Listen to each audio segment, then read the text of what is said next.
বন্ধুরা এই দেখুন, আমি আপনাদেরকে কাঁচা আমটা দেখিয়েছিলাম একটা। এই দেখুন আমটা এখন পেকেছে।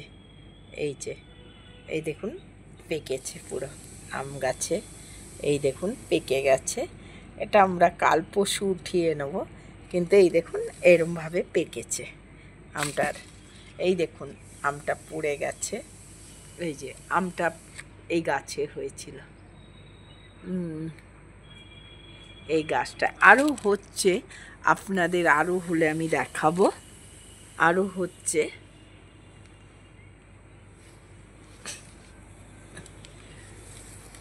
এই দেখুন আরও বেরোচ্ছে। এই যে কুঁড়িতে রয়েছে, আর এইটা পুরো এখন আপনাদের দেখুন আরও হলে দেখাবো। এটা আমাদের এই যে যেটা দেখালাম ওটা পেকে গেছে, উঠিয়ে নিলাম। আপনাদের ভালো লাগলে বন্ধুরা লাইক করবেন।